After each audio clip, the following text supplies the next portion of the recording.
민수기 10장에는 아주 중요한 부분이 한 가지 나오는데 조금까지 읽고 아직 읽지 않은 11절과 12절입니다.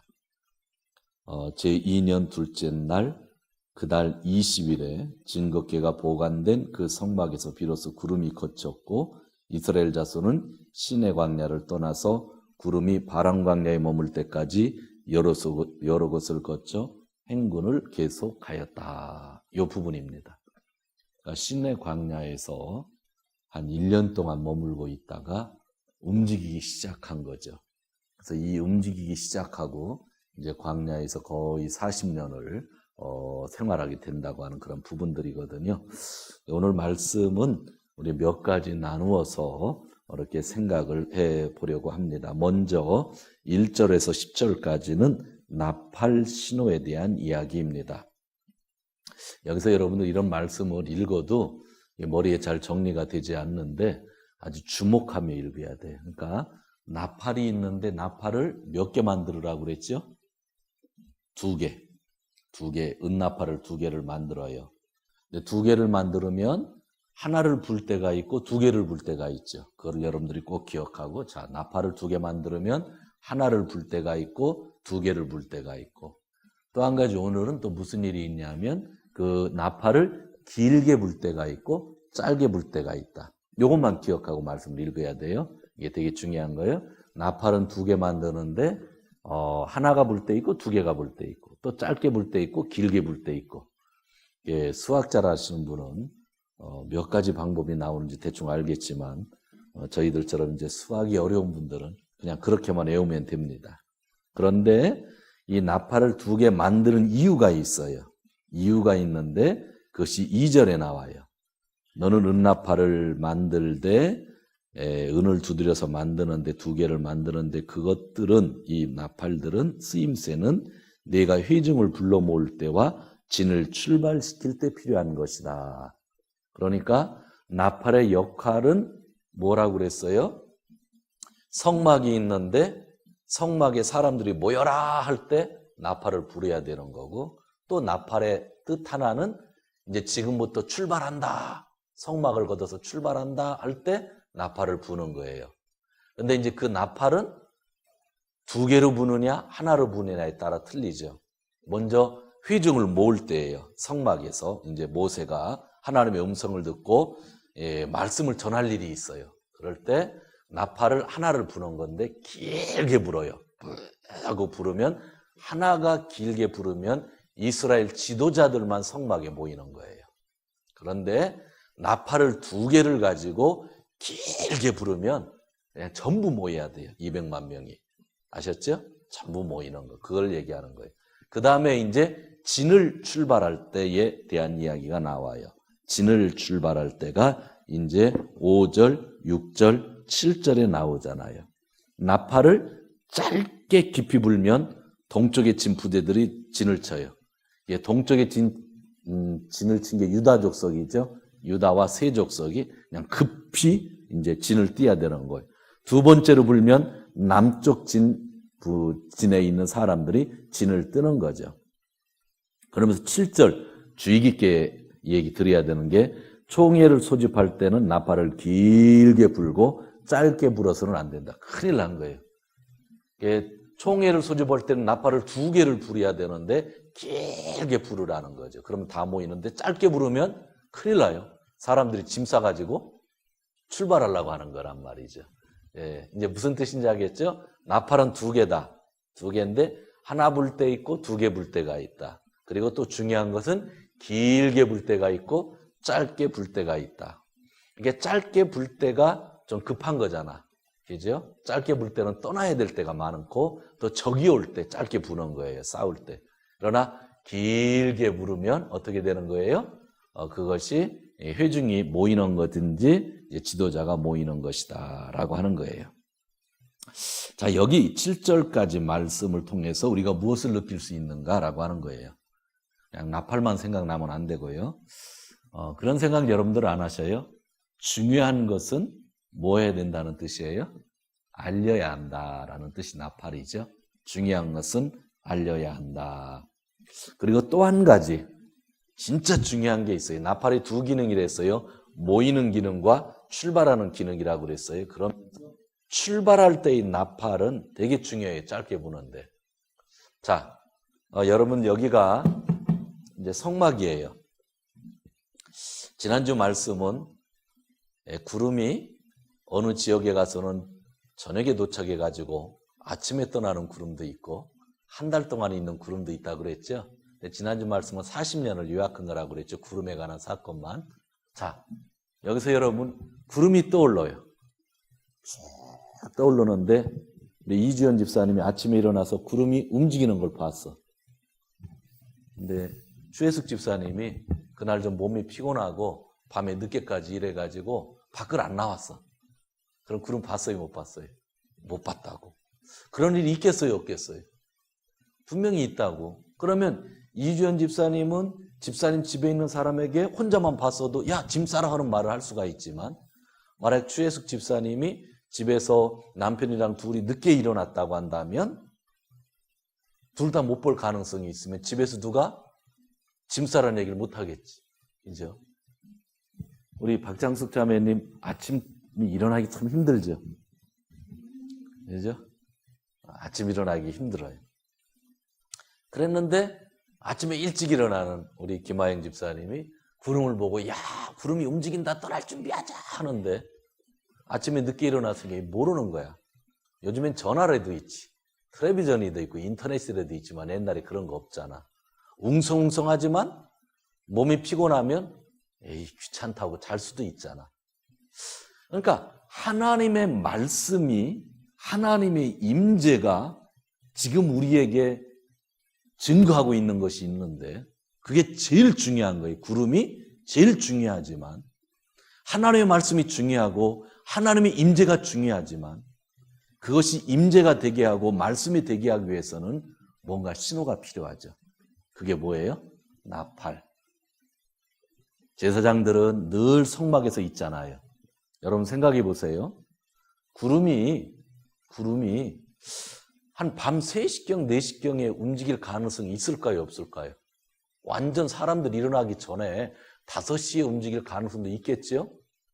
그러면 사람들은 다 자는데 제사장들은 성막에서 교대로 지키는 사람들이 있을 거 아니에요. 제사장이 봤다고. 언제 소리를 질러 구름 움직인다, 구름 움직인다. 그 200만 명이 언제 다 알겠어요. 그러니까 구름이 보일 때도 있지만 푹 자서 안 보일 때도 있을 때 분명히 구름이 움직이면 하나님의 뜻은 보이는데 그 뜻을 전달해야 되는 사람이 필요하고 도구가 필요하죠. 그래서 은나팔을 2개 만들어서 진을 떠날 때는 짧게 급히 부르라는 거죠. 그러면 늦잠 잔 사람들도 그 소리를 들으면 떠나야 된다는 거 아는 거예요. 길게 안 부는 거니까. 그리고 또 다들 밤중에 곤히 잠을 자고 있다가 나팔 소리에 구름이 움직인다는 걸 안다는 거죠. 이게 나팔의 기능이에요. 이 말씀을 여러분들이 좀 더 생각해 보면 되게 깊은 뜻을 발견할 수가 있어요. 나팔이 중요해요? 구름이 중요해요? 뭐가 중요해요? 구름이 중요하죠. 하나님의 임재고 하나님의 말씀이 움직이는 거니까. 그러지만 아무리 중요한 하나님의 경험이고 체험이지만 나팔이 없으면 공동체가 혼란해지는 겁니다. 우리가 하나님의 말씀을 읽고 말씀을 내가 경험하지만 그 말씀을 제대로 내가 해석하지 아니하고 그것이 공식화되지 아니하면 거꾸로 그 말씀 때문에 혼란이 일어날 수 있는 거예요. 말씀을 보고 하나님의 임재를 보고 누군 짐을 싸가지고 가는데 누구는 보지 못해서 짐을 못 싸는 거죠. 그래서 하나님의 임재라고 하는 것, 교회에서도 하나님의 말씀이라고 하는 것, 여러분이 은혜 받는 것 말씀 하나하나는 참 중요하지만 무슨 기능이 항상 우리 공동체에는 있어야 되는 거예요? 나팔. 공식화돼야 되고 알려야 되고 함께 할 수 있는 뭔가 방법들이 필요하다고 하는 것들. 그것이 오늘 하나의 말씀 중에서 참 중요한 이야기입니다. 자, 구름이 중요하지만 나팔이 없이는 무슨 일도 할 수 없다. 자, 그러면서 또 중요한 사람 하나가 나오는데 8절입니다. 우리 8절을 읽도록 하죠. 8절. 나팔은 아론의 혈통을 이어받은 제사장들만이 불 수 있다. 이것은 너희가 대대로 길이 지킬 율례이다. 율례이다. 뭐 제사장이 특별하고 레인이 특별하고 그 사람들이 최고라는 뜻은 아니죠.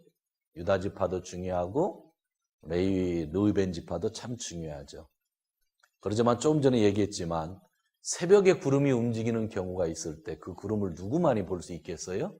성막에서 일하는 사람만이 볼 수 있죠. 그러니까 하나님께서 제사장만이 나팔을 불라 하는 거죠. 성막에서 가장 가까운 곳에서 제사장이 자고 있어요. 제사장들은 성막의 입구 동쪽에서 늘 텐트를 치고 자고 있단 말이죠. 그러니까 항상 볼 수 있는 거예요. 그렇죠? 볼 수 있으니까 그들이 나팔을 부려야 되는데 이것은 영원한 규칙이다라고 하는 그런 이야기죠. 되게 중요한 이야기를 하는 겁니다. 이것도 여러분들이 한번 잘 생각해 봤으면 좋겠고요. 자, 그리고 9절과 10절, 뭐 이제 짧은 나팔에 대한 이야기들을 하는데 9절은 적이 올 때도 전쟁이 나설 때는 짧은 나팔을 불어라 하는 이야기도 하고요. 10절, 경축일 날에도 나팔을 불어라 하는 이야기를 합니다. 나팔은 급한 일에 쓰여지기도 하지만 또 축제일에 쓰여지기도 한다. 그런 이야기를 하고 있는 거죠. 그러니까 나팔이 되게 중요한 역할을 하죠. 또 성경을 보면 나팔이 되게 중요한 역할을 했을 때가 언제죠? 여리고성을 돌 때도 나팔이 중요한 역할을 했죠. 함성을 지를 때도 나팔이 인도했던 것을 여러분들이 보게 됩니다. 자, 이 부분을 여러분들이 보시고 이제 두 번째입니다. 11절과 12절 우리 같이 한 번 더 읽겠습니다. 시작. 제2년 둘째 달 그달 20일에 증거궤가 보관된 그 성막에서 비로소 구름이 걷혔다. 이스라엘 자손은 시내 광야를 떠나서 구름이 바란 광야에 머물 때까지 여러 곳을 거쳐 행군을 계속하였다. 자, 출애굽기 19장을 피시기 바랍니다. 그대로 놓고 출애굽기 19장.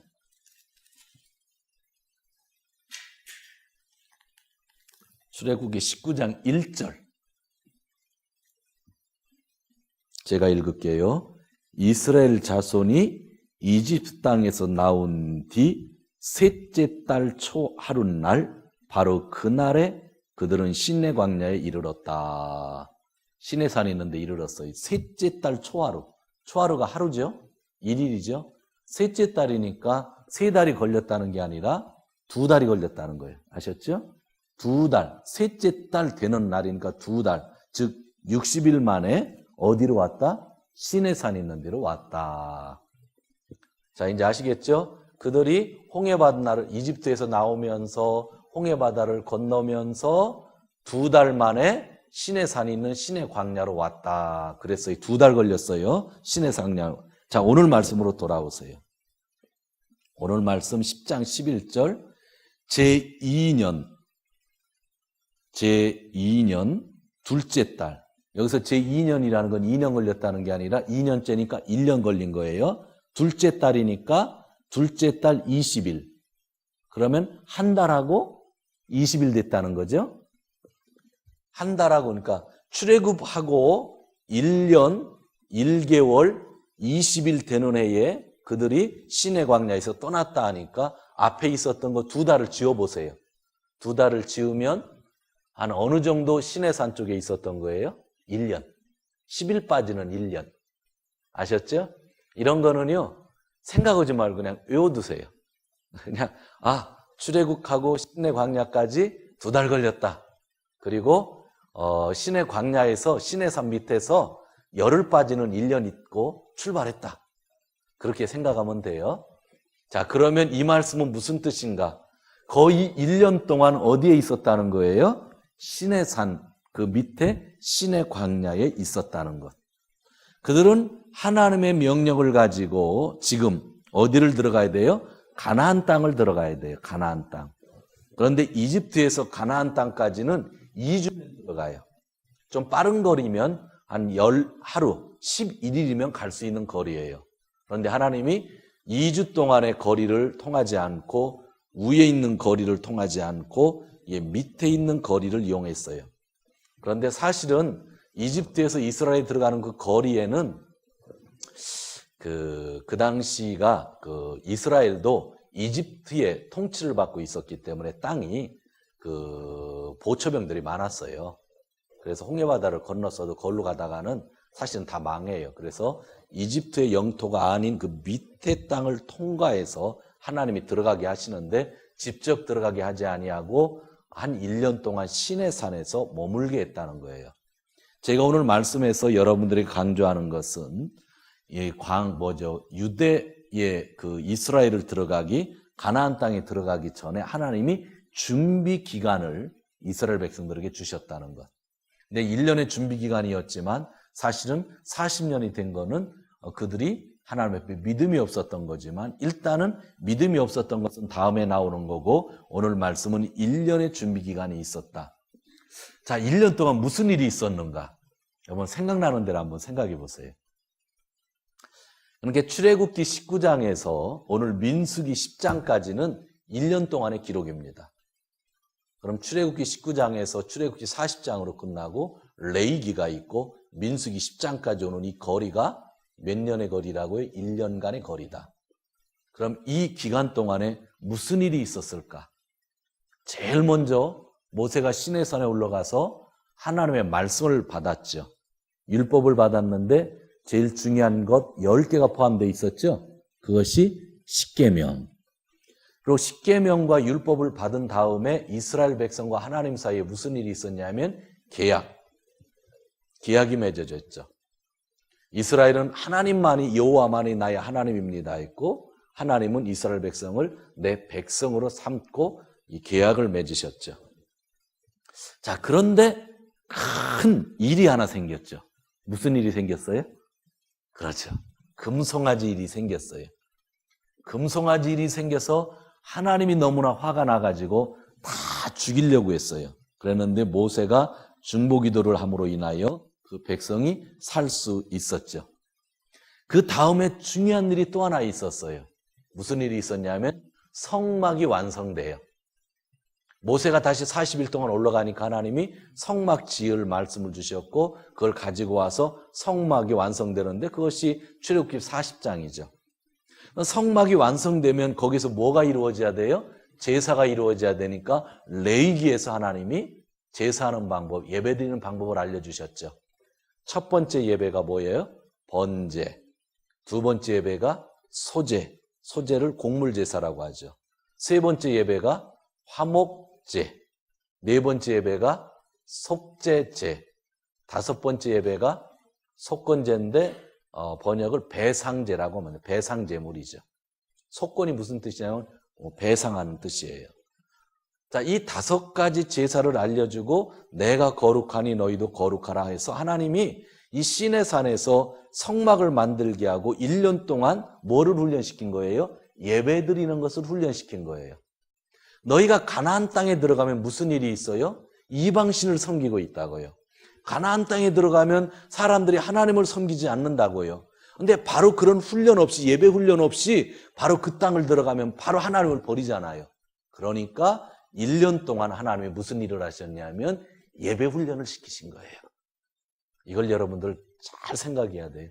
가장 중요한 성막을 만들게 하고 번제, 소제, 화목제, 속제제, 속건제를 통해서 이스라엘 백성이 예배드리는 삶을 살고 그 훈련이 끝난 다음에 어디로 들어가게 하는 거예요?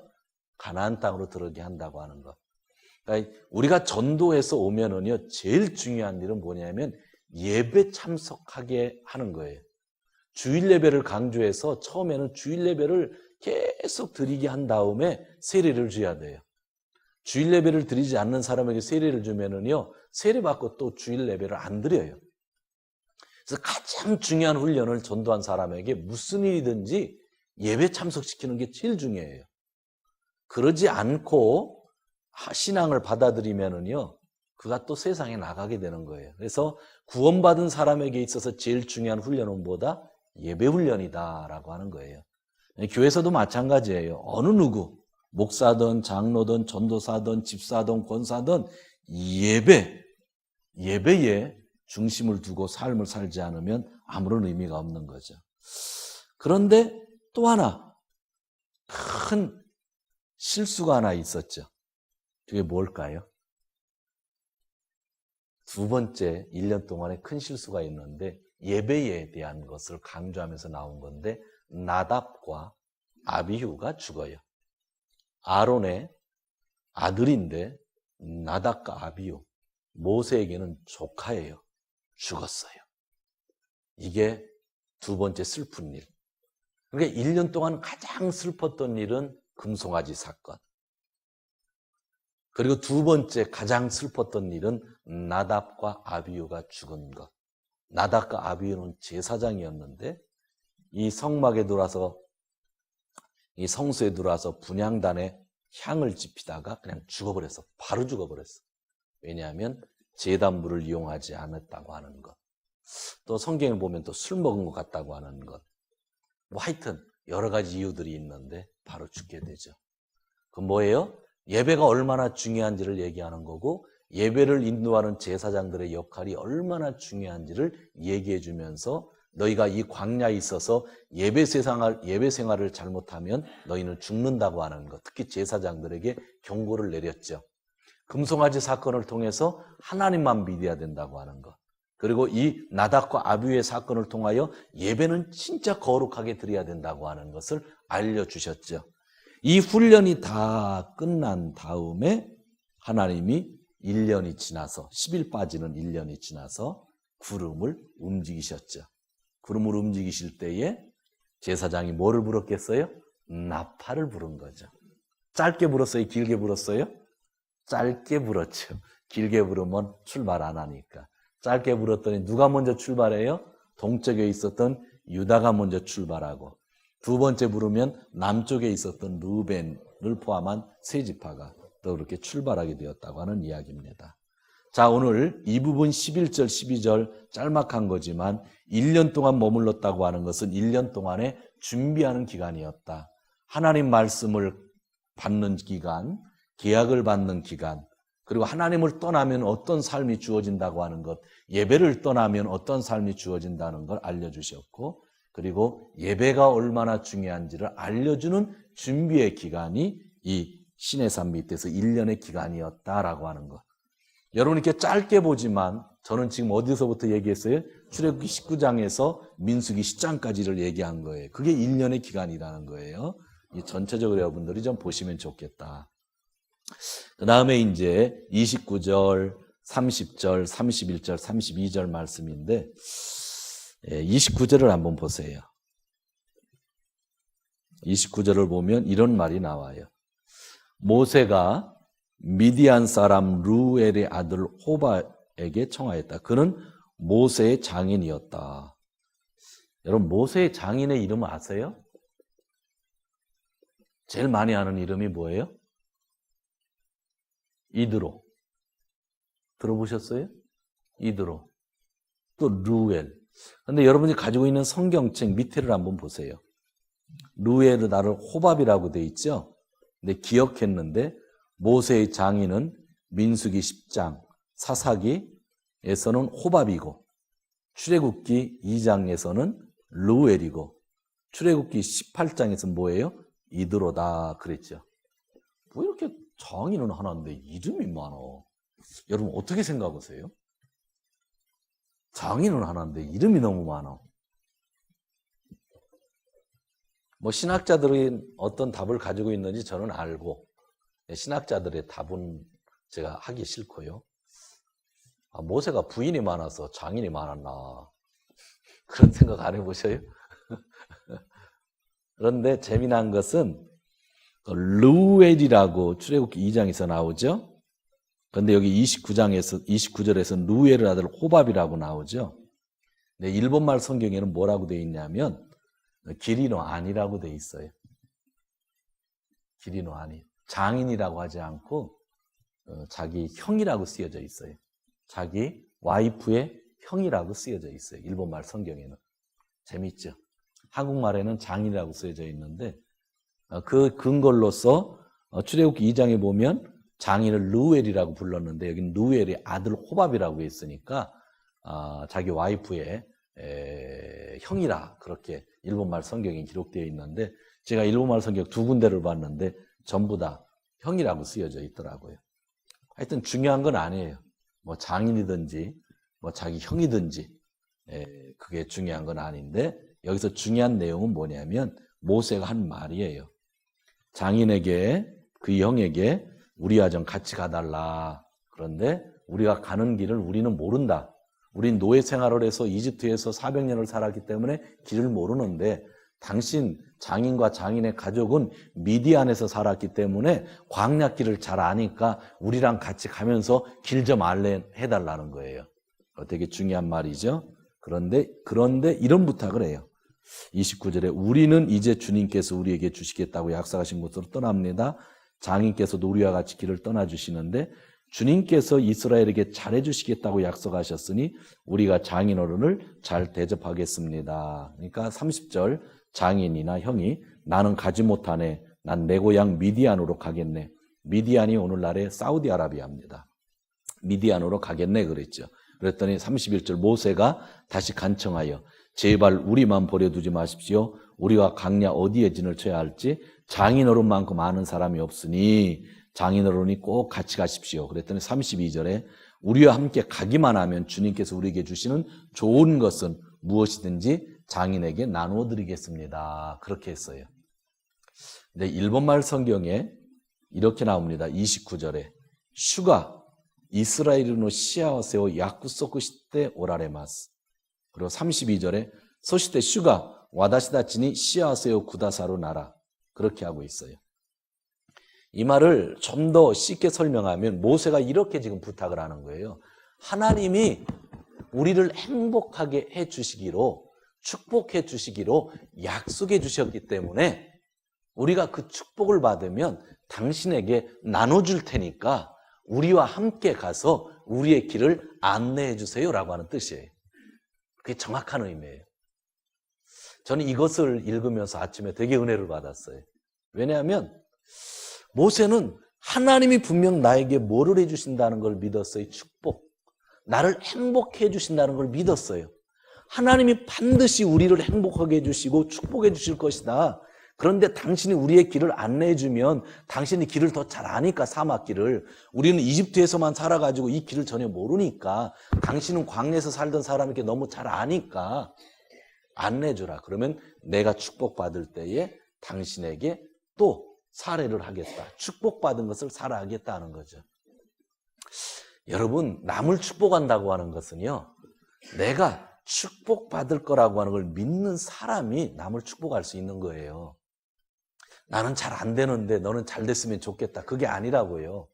하나님이 여러분을 행복하게 한다고 하는 것, 하나님이 나를 축복한다고 하는 것, 하나님이 나에게 많은 것을 주신다고 하는 것, 그 약속을 믿는 사람이, 내가 잘 될 것이라고 하는 걸 믿는 사람이 안수도 해주는 거고 축복을 비는 거죠. 그래야 기쁘잖아요.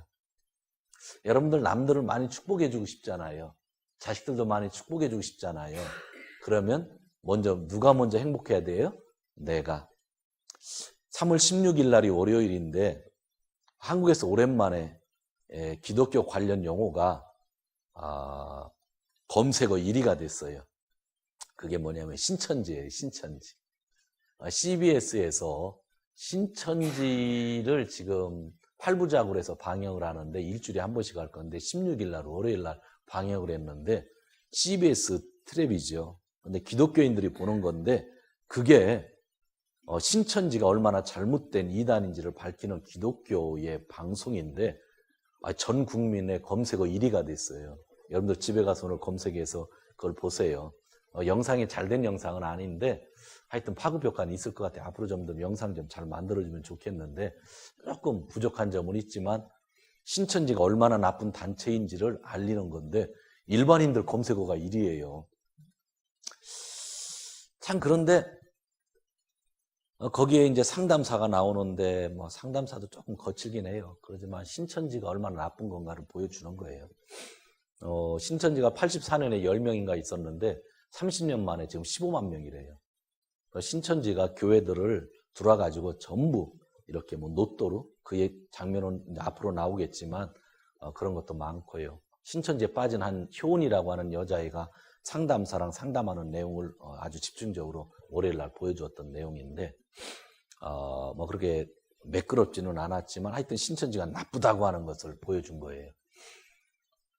그런데 나는 그 효은이가 이제 변했으니까 그걸 보여줬겠죠. 아직 변한 모습은 안 나왔지만 그 이단에서 나온 모습은 아직 안 나왔지만 그러지만 뭐 상담사도 뭐 효은이를 뭐 엄마 아빠도 효은이를 붙잡고 막 혼내면서 성경 말씀 가지고 신천지가 맞지 않고 하나님 말씀이 맞는 거다 계속 하는데 그러면서 그 효은이가 왜 신천지에 빠졌을까라는 생각을 해봤어요. 효은이가 여자아이인데 20 몇 살 됐는데 걔가 막 항의하다가 신천지로 돌아가고 싶다고 그래도 나는 신천지가 잘못됐어도 돌아가고 싶다고 이만희가 거짓말해도 난 돌아가고 싶다고 하는 말 속에서 무슨 말을 했냐면 나는 엄마 아빠랑 25년을 살았지만 나는 전혀 행복하지 않았다. 그런데 신천지에 빠져서 6개월을 거기에서 성경 말씀 배웠는데 그 6개월이 나는 진짜 행복했기 때문에 난 거기로 돌아가고 싶다라고 하는 이야기를 해요. 그거를 상담사들이 좀 자꾸 아이들을 좀 케어했으면 좋을 텐데 하는 생각이 들었죠. 엄마도 있었고 아버지도 있었지만 엄마 아버지가 충분히 자기를 사랑해주지 못한 상태에서 거기 들어갔더니 자기들 위해주고 잘해주고 하니까 뭐 쉬운 말로 2단이고 3단이고 뭐 상관없는 거예요. 거기서 가르쳐주는 대로 믿어버리는 거고 이만이라는 사람이 죽지 않는디야. 뭐 조금 있으면 죽을 텐데 그 사람은 예수님 같은 사람은 죽지 않는데 옆에서 상담사가 그 죽을 거야 그랬더니 아니 안 죽는다고 할 정도로 완전히 거짓에 쌓여 있는 거예요. 거짓의 영에. 그러니 뭐 엄마도 펄쩍 뛰고 아빠도 펄쩍 뛰고 텔레비 보는 사람도 펄쩍펄쩍 뛰지. 그런데 그 여자아이가 그러는 거예요. 뭐 나는 엄마 아빠랑 25년 살면서 한 번도 행복하지 않았다. 그런데 6개월 동안 신천지에 빠져서 거기서 나는 행복했다는 거예요. 자, 그럼 가만히 생각하면 신천지에 빠지게 될 때는 항상 원인이 있는 거잖아요. 그죠? 걔는 엄마도 있었고 아빠도 있었지만 전혀 집에서 한 번도 행복한 적이 없었던 거예요. 그 엄마 아빠가 교회 다니는 사람인지 안 다니는 사람인지 모르겠지만 교회 다니겠죠.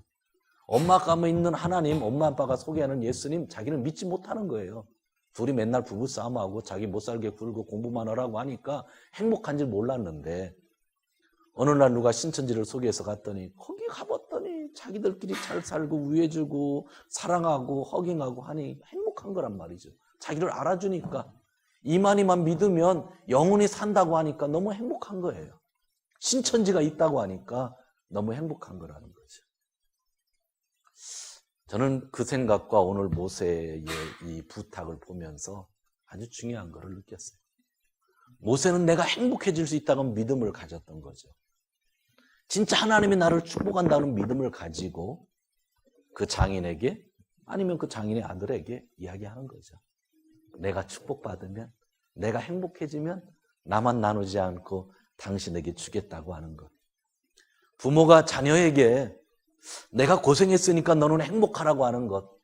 나는 예수님 믿으면서 너무나 고생했는데 너는 좀 예수님 잘 믿고 행복했으면 그게 아니라 나는 생활이 힘들었지만 기도 제목이 있었지만 그래도 20년 30년 예수님이 있었기 때문에 교회가 있었기 때문에 나는 이렇게 행복했다. 물질은 없었지만 또 몸에 병은 있었지만 난 그래도 지금도 씨앗세다. 너희가 함께 이 씨앗세를 나눠 가졌으면 좋겠다. 아이들에게 이야기를 해야 아이들이 행복해지죠. 그러지 않겠어요? 저는 이 모세가 진짜 하나님이 사랑했고 하나님이 좋아했던 이유를 알 것 같아요. 약속을 붙잡고 아직 행복해지지도 않았는데 아직 그 땅에 들어가지도 않았는데 하나님이 나에게 행복을 약속해 주셨다. 축복을 약속해 주셨는데 그것을 당신과 나누고 싶다라고 하는 것. 얼마나 감사해요. 사랑하는 성도 여러분, 진짜 하나님이 저와 여러분들 축복해 주신다고 하는 사실을요 꼭 믿으세요. 믿고요 그걸 자녀들에게, 이웃에게 증거하세요.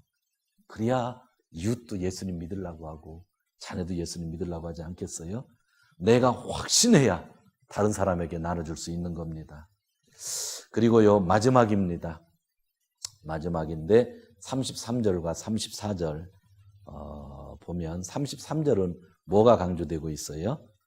그들이 산을 떠나 사흘 길을 갔는데 뭐를 앞세웠어요? 언약궤. 자, 34절은 뭐가 강조되고 있어요? 낮이 되어 그들이 지날 때면 뭐가요? 주님의 구름이. 재밌죠? 33절에는 주님의 언약궤가, 34절에는 뭐가요? 주님의 구름이. 주님의 말씀과 주님의 임재가 항상 중심이 되는 거죠.